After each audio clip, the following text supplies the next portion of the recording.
Baik anak-anak semuanya, seperti biasa kita sebelum melaksanakan pembelajaran kita baca sholawat terlebih dahulu dengan sholawat nariyah.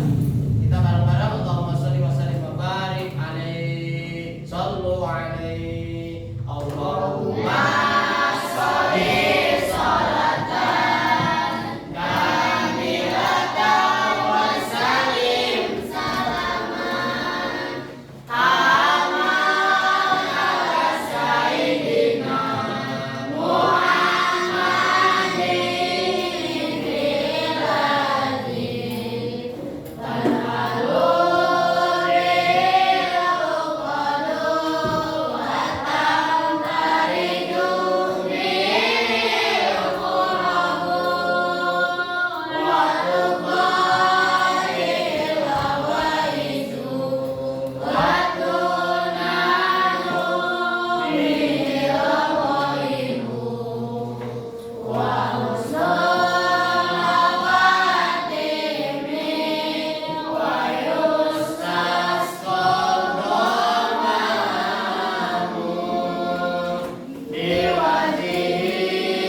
Bismillahirrahmanirrahim.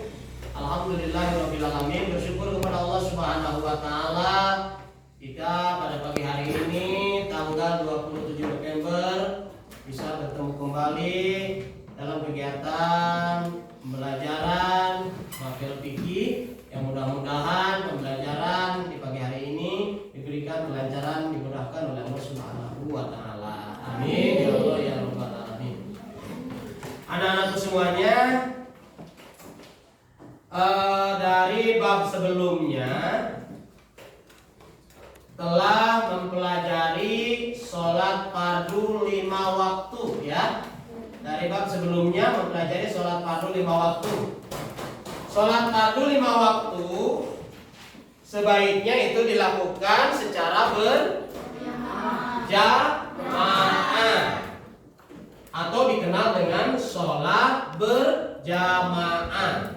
Ya, sholat fardu 5 waktu lebih diutamakan untuk dilaksanakan berjamaah daripada dilaksanakan munfarid, dilaksanakan dengan sendiri. Itu lebih utama. Itu ya. Maka dengan itu untuk memahami sholat berjamaah, Bapak hari ini akan menyampaikan kejelasan tentang tata cara sholat berjamaah. Maka dengan itu perhatikan dengan seksama dan nanti akhir dari pembelajaran setelah Bapak memberikan pemahaman nanti akan kita praktekkan pelaksanaan sholat berjamaah. Anak-anak semuanya, sebelum mempelajari tentang tata cara sholat berjamaah, sebaiknya anak-anakku semuanya harus paham dulu tentang pengertian sholat berjamaah.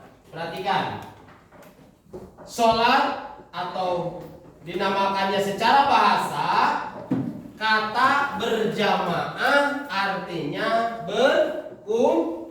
berkumpul. Sholat berjamaah adalah sholat yang dikerjakan secara sama. Paling sedikit berapa orang? Dua orang. Paling sedikit melakukan sholat berjamaah itu dua orang ya. Seorang menjadi imam, seorang lagi menjadi makmum. Dalam sholat berjamaah, orang yang di depan satu orang yang memimpin sholat itu dinamakan imam. Kalau yang di belakang adalah makmum. Nah itu ya, di depan itu yang memimpin itu namanya imam. Kalau di belakang adalah makmum. Itu adalah namanya berjamaah. Apa hukumnya? Hukum sholat berjamaah dan keutamaannya ini Allah Subhanahu wa taala berfirman dalam Al-Qur'an surat An-Nisa ayat 102 yang gini. Kata Allah, "Wa idza kunta fihim faqamta lahumus sholata faltaqum ta'ifatun minhum ma'aka wal yakhudu aslihatahum." Yang artinya, dan apabila engkau Muhammad berada di tengah-tengah mereka, sahabatmu, lalu engkau hendak melaksanakan sholat bersama-sama mereka, maka hendaklah segolongan dari mereka berdiri sholat besertamu dan menyandang senjata mereka.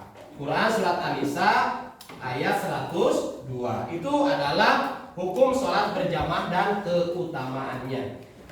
Sholat berjamaah mempunyai tingkat derajat pahala ya anak-anak ya. Sholat berjamaah itu mempunyai tingkat derajat pahala, pahalanya 27 darajat ya bagi orang yang melaksanakan sholat berjamaah daripada dibandingkan sholat sendirian.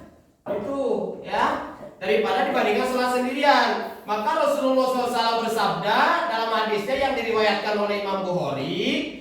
Kata Rasulullah SAW, an Abdullah ibni Umar anna Rasulullah SAW qala sholatul jamaati tabdulu sholatal fadhi fi sab'i wa isrina darajatan. Rawahul Bukhari wa Muslim. Yang artinya dari Abdullah bin Umar sesungguhnya Rasulullah SAW bersabda, sholat berjamaah lebih utama daripada sholat sendirian.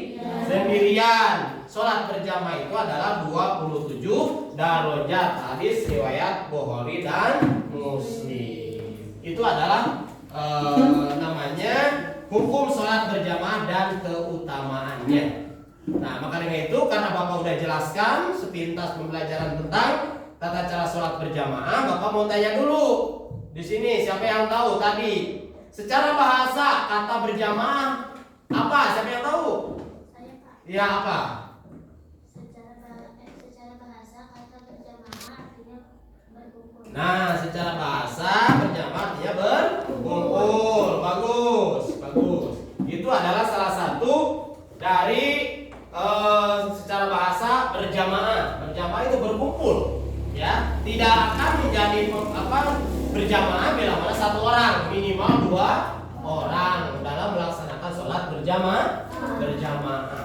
Tapi sebelum sholat ada kumandang adzan ya. Sebelum sholat kan ada berkumandang azan. Bapak mau tanya siapa yang tahu di sini? Adzan berapa kali dari satu hari berkumandang? Saya, Pak. Ya, berapa? 5 kali berkumandang dalam sehari. 5 kali berkumandang dalam satu hari ya, 5 kali karena 5 waktu sholat itu harus dilakukan oleh orang yang beragama Islam ya. Lalu setelah adzan itu bukan hanya berkumandang aja, ada tujuannya. Siapa yang tahu tujuan adzan apa? Saya, Pak. Ya, apa? Mengajak manusia untuk sholat. Mengajak manusia untuk sholat. Itu tujuannya. Artinya arti azan apa? Siapa yang tahu ya apa? Pengetahuan, ajakan dan panggilan. Nah, ajakan dan pemberitahuan, ajakan dan Panggilan. panggilan itu azan. Itu ya anak-anak. Baik, alhamdulillah udah pada ngerti sebagian dari pembelajaran hari ini yang berkaitan dengan tata sholat berjamaah. Maka dengan itu kita sekarang saksikan untuk pelaksanaan praktek sholat berjamaahnya. Silakan adik-adik sini yang mau mempraktekkan sholat berjamaah ya. Silakan di sini depan. Nah, ini adalah teman-temannya yang akan mempraktekkan sholat berjamaah itu seperti apa. Nah, ini terdiri dari 3 orang. Tidak akan jadi sholat berjamaah bila mana 1 orang. Ini yang di depan namanya imam. Kalau di belakang makmum. Ya nggak jadi imam semua kalau itu berjamaah. Ya, ini imam, ini makmum. Caranya seperti apa? Kita lihat semuanya.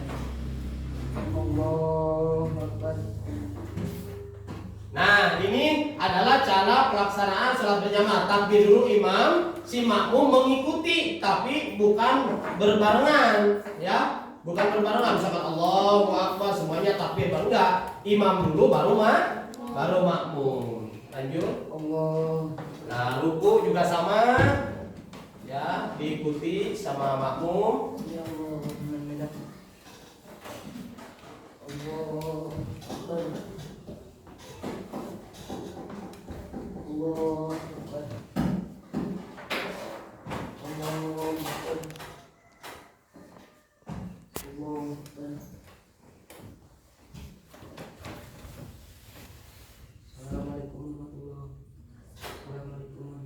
Nah, seperti inilah praktek sholat berjamaah ya. Makmum itu mengikuti imam. Apapun gerakan imam itu diikuti oleh makmum. Ya, terima kasih ya. Terima kasih, boleh duduk lagi situ. Ya, terima kasih yang telah melakukan praktek sholat berjamaah. Mungkin seperti itu ya. Pelaksanaan sholat berjamaah. Pada paham ya? Paham. Mudah-mudahan hari ini pembelajaran yang berkaitan dengan tata cara sholat berjamaah bisa dipahami untuk adik-adik semuanya, gitu ya. Dan mudah-mudahan kita bisa berjumpa lagi di lain waktu untuk melanjutkan pembelajaran ini. Mungkin hari ini cukupkan sampai di sini. Mohon maaf bila mana misalkan Bapak ada penyampaian yang kurang bisa dipahami, mohon dimaafkan ya. Nanti kita lanjut lagi aja penjelasan yang lebih jelas lagi di pertemuan selanjutnya. Sekian dan terima kasih. Wassalamualaikum warahmatullahi wabarakatuh. Waalaikumsalam.